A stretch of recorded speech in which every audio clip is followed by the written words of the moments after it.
Shalom saudara-saudariku dan para sahabat insani yang dikasihi Tuhan.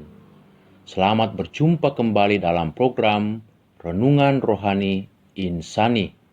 Inspirasi Sabda Allah hari ini, Sabtu 19 September 2020 bersama Pastor Anton Mikael, Imam Diosesan Keuskupan Agung Makassar yang sedang bertugas melayani di Seminarium Angin Memiri, Yogyakarta. Selamat mendengarkan. Shalom saudara-saudara yang terkasih, salam jumpa dalam Inspirasi Sabda Allah hari ini, Sabtu 19 September, pada pekan biasa yang ke-24. Mari kita awali dengan berdoa. Dalam nama Bapa dan Putra dan Roh Kudus, amin. Bapa yang maha baik, terima kasih untuk berkat-Mu sepanjang hidup kami. Kami akan menimba inspirasi sabda-Mu. Hadirlah bersama kami, bukalah hati dan pikiran kami. Demi Kristus Tuhan dan Juru Selamat kami. Amin. Sabda Allah yang akan kita renungkan dari Injil Lukas, bab 8, ayat 4 sampai 15. Ketika orang banyak berbondong-bondong datang, yaitu orang-orang yang dari kota ke kota menggabungkan diri pada Yesus, berkatalah ia dalam suatu perumpamaan. Adalah seorang penabur keluar untuk menabur benihnya.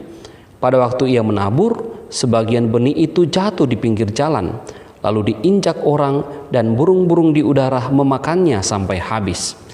Sebagian jatuh di tanah yang berbatu-batu, dan setelah tumbuh ia menjadi kering karena tidak mendapat air. Sebagian lagi jatuh di tengah semak duri, dan semak itu tumbuh bersama-sama dan menghimpitnya sampai mati. Dan sebagian jatuh di tanah yang baik, dan setelah tumbuh berbuah 100 kali lipat. Setelah berkata demikian, Yesus berseru, "Siapa mempunyai telinga untuk mendengar, hendaklah ia mendengar." Murid-muridnya bertanya kepadanya, "Apa maksud perumpamaan itu?" Lalu ia menjawab, "Kepadamu diberi karunia untuk mengetahui rahasia kerajaan Allah, tetapi kepada orang-orang lain hal itu diberitakan dalam perumpamaan, supaya sekalipun memandang, mereka tidak melihat, dan sekalipun mendengar, mereka tidak mengerti." Inilah arti perumpamaan itu. Benih itu adalah firman Allah. Yang jatuh di pinggir jalan ialah orang yang telah mendengarnya, kemudian datanglah iblis lalu mengambil firman itu dari dalam hati mereka, supaya mereka jangan percaya dan diselamatkan. Yang jatuh di tanah yang berbatu-batu ialah orang yang setelah mendengarkan firman itu menerimanya dengan gembira, tetapi mereka itu tidak berakar. Mereka percaya sebentar saja, dan dalam masa pencobaan mereka murtad. Yang jatuh dalam semak duri ialah orang yang telah mendengarkan firman itu, dan dengan pertumbuhan selanjutnya mereka terhimpit oleh kekhawatiran dan kekayaan dan hikmat hidup, sehingga mereka tidak menghasilkan buah yang matang.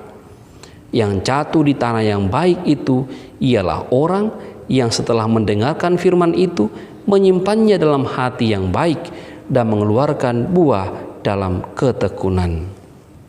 Demikianlah Injil Tuhan. Saudara-saudara yang terkasih, hari ini kita mendengarkan perumpamaan tentang penabur benih untuk menjelaskan bagaimana sikap orang menerima sabda Allah. Konteksnya, Yesus berhadapan dengan orang-orang yang berbondong-bondong datang kepadanya. Untuk itu, ia mengajar mereka dengan perumpamaan agar mereka dapat memahami pesan Yesus dengan mudah. Hari ini, Yesus berbicara tentang karakter orang yang dapat menumbuhkan benih, yang dapat menumbuhkan firman Allah. Pada dasarnya, benih itu baik adanya. Hanya saja yang paling menentukan tumbuh tidaknya benih itu adalah medium atau tanah tempat benih itu jatuh. Ada 4 jenis tanah. 1. Tanah yang padat, keras, yang diibaratkan seperti tanah di pinggir jalan. di mana benih-benih yang jatuh tidak dapat menancapkan akarnya karena padatnya tanah itu dan dengan gampang diambil oleh burung di udara. Kedua adalah tanah yang berbatu. Tanahnya tipis. Awalnya benih bisa berakar, bisa tumbuh. Namun karena tanahnya tipis, maka ketika hal lain datang seperti matahari, benih itu segera layu dan mati. Jenis tanah yang ketiga adalah tanah yang bersemak duri. Benih itu tumbuh, namun terhimpit oleh tumbuhan lainnya, sehingga membuat benih itu juga menjadi mati. Tanah yang keempat adalah tanah yang subur, tanah yang bisa menumbuhkan benih. Ini adalah karakter tanah yang paling baik. Maka ketika kita mau menumbuhkan benih atau firman Tuhan dalam diri kita, kita harus menjadikan diri kita tanah yang subur. Maka pertanyaan yang penting untuk kita adalah, apa itu tanah yang subur? Tanah yang subur sebenarnya merupakan kebalikan dari 3 jenis tanah sebelumnya. Tanah yang subur adalah tanah yang tidak keras, tanah yang tidak berbatu, dan tanah yang tidak bersemak. Maka untuk menjadikan diri kita menjadi lahan yang subur bagi sabda Allah, kita harus mampu menggemburkan sisi keras dalam diri kita. Kita harus mampu menyisihkan batu-batu yang ada dalam diri kita. Dan kita harus mampu mencabut semak-semak yang ada dalam diri kita.